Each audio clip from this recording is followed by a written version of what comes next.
So you're cruising through a logical reasoning section and things are going fine. Then you hit an evaluate question.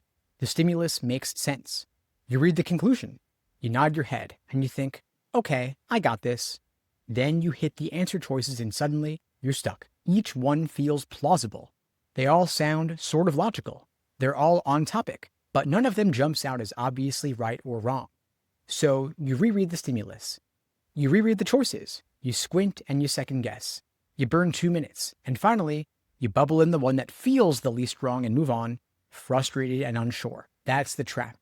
You see, evaluate questions are sneaky. They're written to appear friendlier than they are. The question stem gives you a false sense of comfort. It says, which of the following would be most useful to know in evaluating the argument? And that sounds like a soft skill. Like you're being asked for your input, your opinion, and your managerial insight. But the LSAT isn't asking you to brainstorm.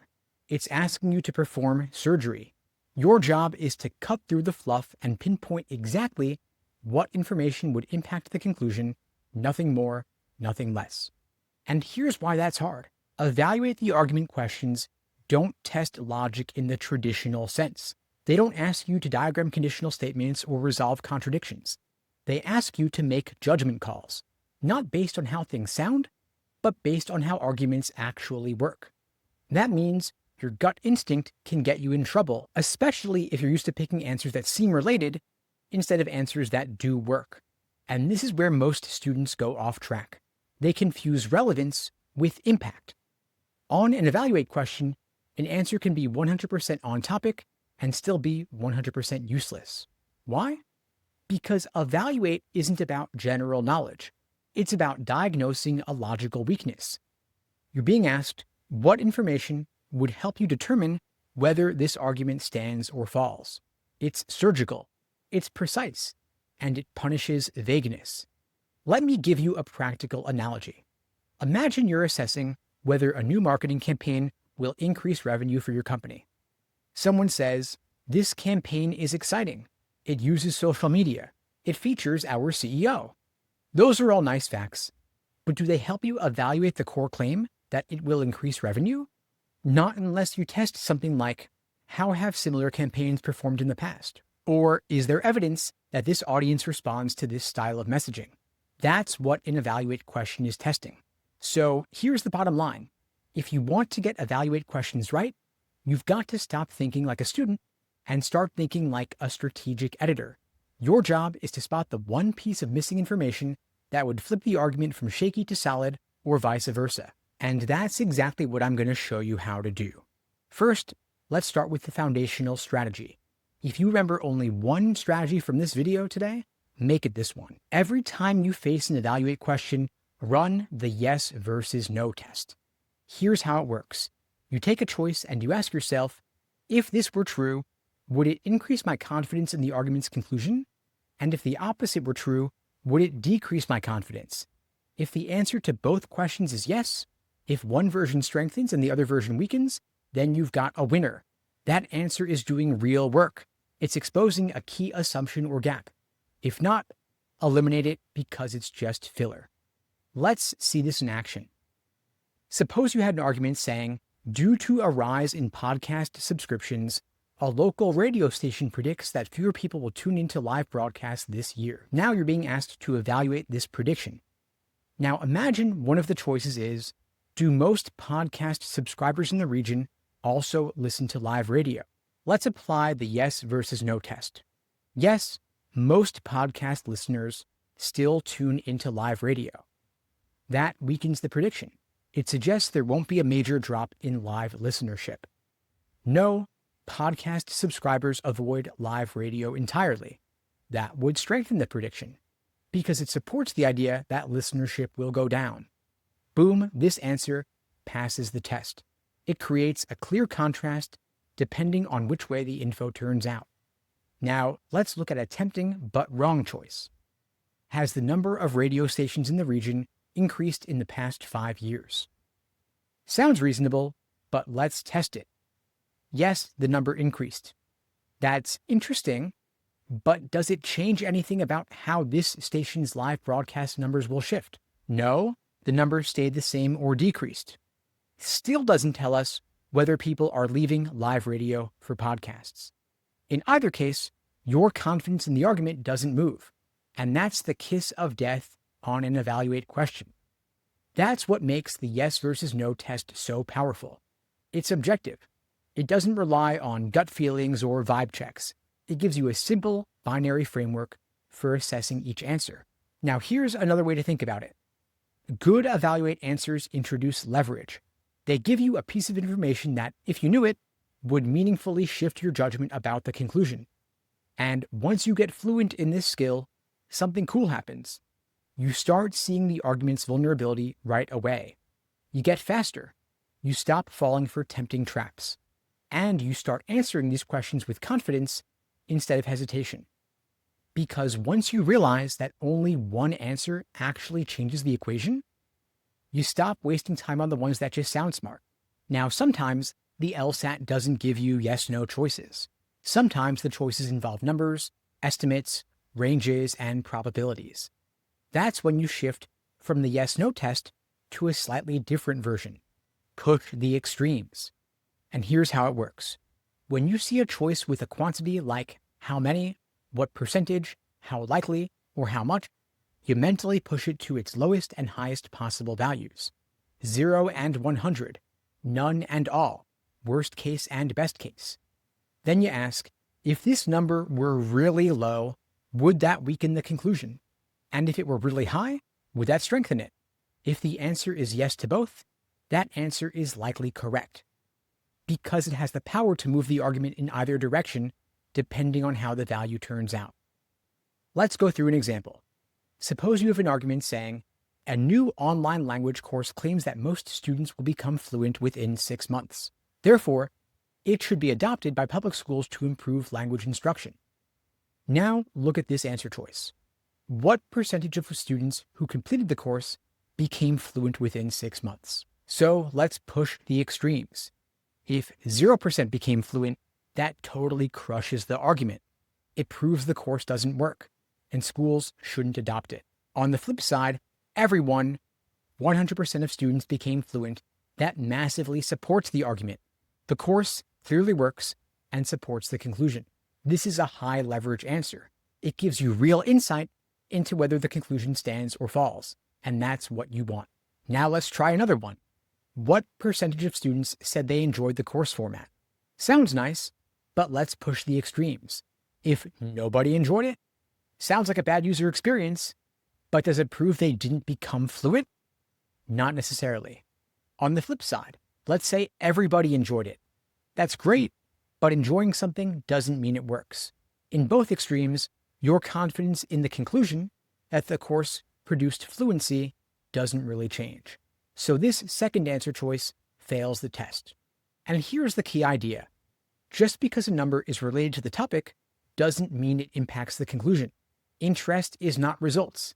Satisfaction isn't evidence, and popularity isn't proof. That's why this strategy works. By forcing yourself to imagine the best and worst case scenario for each number-based answer, you reveal which ones have teeth and which ones are all bark. One more shortcut for this strategy. Would the author of the argument care about this number being high or low? If the author would panic if it were 0 and celebrate if it were 100, you're probably looking at a real evaluate answer. If they would shrug either way, toss it, it's fluff. This skill also makes you faster. Instead of spending 60 seconds analyzing whether 40% or 60% seems reasonable, you just test the outer edges, 0 and 100. If nothing breaks, you move on. And that's how you stay in control of the clock while staying locked in on the logic. Now, a lot of people fall into LSAT traps not because they don't understand the stimulus, but because they pick something that feels relevant but does absolutely nothing. I call these tempting but toothless answers. They sound logical, they're on the same topic, and they often include familiar buzzwords from the stimulus. But when you apply the yes-no test or push the extremes, they fall apart. Let's walk through an example. Suppose you have an argument saying, a city council member argues that banning plastic bags will reduce neighborhood litter. Therefore, the ban should be implemented citywide. Now imagine this choice. Have plastic bag bans been proposed in nearby cities? You read it and think, That's interesting. It's about plastic bag bans, and the city is in the same region. Sounds reasonable, right? But now ask yourself, does this affect whether the ban in this city will reduce litter? If nearby cities have considered bans, okay, that's cool. But what does that tell me about litter here? On the flip side, if no other cities have considered bans, that's also fine, but again, it doesn't move the core argument. The argument's about whether a ban will reduce litter. Whether other cities are thinking about bans is background noise. It's not evidence. It doesn't change your confidence in the conclusion. That's what makes this kind of answer so tempting. It's close enough to the topic to sound like it matters, but it's not doing anything. Here's another one. Suppose you had an argument saying, a university reduced the number of required general education courses. As a result, they expect graduation rates to rise. A tempting answer might say, were students consulted during the decision to reduce course requirements? That feels like something you might want to know. It might even sound like a fairness or policy question. But what's the conclusion? That graduation rates will rise. Whether or not students were consulted has zero bearing on whether fewer requirements will cause more students to graduate. You see how this works? Here's how to check for this trap every time. First, you go back to the conclusion. What claim is being made? Then you ask yourself, would this answer make me more or less confident in that conclusion? And if you feel the same either way, it's toothless, so you want to cross it off. Think of it like this. On an evaluate question, every choice is a flashlight. The right one illuminates a dark spot in the logic. It shows you something important. But those tempting but toothless answers, they just look shiny. They make you go, ooh, that's a cool flashlight. But when you turn it on, nothing happens. That's how the LSAT writers get you. They distract you with style instead of substance. So next time you're stuck between two choices and one of them just feels good, slow down and run the impact test. Ask, does this actually touch the logic, or is it just set dressing? Once you spot this pattern, it becomes really hard to fall for it again. Now, the next strategy I'm going to share with you is a bit more subtle, but once you start using it, it's going to unlock a whole new level of accuracy, especially when you're stuck between two decent-looking answers. I call it flipping the question. Up to now, we've been looking at the stimulus first and judging whether each answer affects it. But with this strategy, you flip it. Instead of asking, does this answer affect the argument, you ask, what kind of argument would this answer be written for? Let me show you how this works with an example. Suppose you have an argument saying, a local farmer claims that using drones to monitor crop growth will lead to higher yields, so the farm should invest in drone technology. And now you see this answer choice. Are drone manufacturers offering discounts for agricultural businesses? Sounds connected, right? Drones, farms, money, it's all in the same neighborhood. But pause and now flip it. Ask, if this answer were correct, what kind of argument would I expect it to support? Does this sound like an answer written for a cost-benefit argument? Like something about whether it's financially worthwhile to buy drones? Because if so, we have a mismatch. The stimulus was about crop yields, the effectiveness of drone monitoring, not the cost of the drones. So even though the answer looks relevant, it doesn't belong here. It's the LSAT version of grabbing a puzzle piece that almost fits, but if you look closely, the edge is just a little too round. You could force it in, but deep down, you know it's wrong. Let's try another one. The argument says, research suggests that implementing mindfulness training in schools improves student behavior. Therefore, the district should fund mindfulness programs. And the answer choice says, do teachers feel comfortable leading mindfulness exercises in the classroom? At first, this might sound useful, because if the teachers aren't comfortable, maybe it's not feasible. But flip it. What kind of argument would this answer support? One about implementation barriers, one about teacher readiness, maybe even training or policy. But this argument is not about feasibility. It's about results, whether behavior improves. So again, answer choice belongs to a different stimulus. It is the wrong fit. So here's the key insight I want to leave you with here. Correct evaluate answers don't just relate to the argument, they belong to it. They feel like they were written specifically for that conclusion. They plug into the logic like a power cord into the wall. So if you find yourself thinking, this answer is close, but I could totally see it working better in a different argument, that's your red flag. So trust that instinct. That feeling of being off by 5% is the LSAT whispering to you, you're almost there, but not quite. This strategy takes practice, but the more you do it, the more you'll develop pattern recognition. You'll start spotting the structures that different types of arguments rely on: causation, analogy, generalization, and you'll see when an answer just doesn't fit. And once you can feel that mismatch, you stop second guessing. You start cutting bad answers faster, and your accuracy goes way up, especially on the toughest evaluate questions where two answers seem close on the surface. Now, here's what almost no one talks about. Evaluate questions aren't just about evaluate questions. They're actually a training ground for mastering the entire logical reasoning section. Let me show you why. At their core, evaluate questions ask this: what piece of information would help me judge the strength of this argument? Now look at strengthening questions.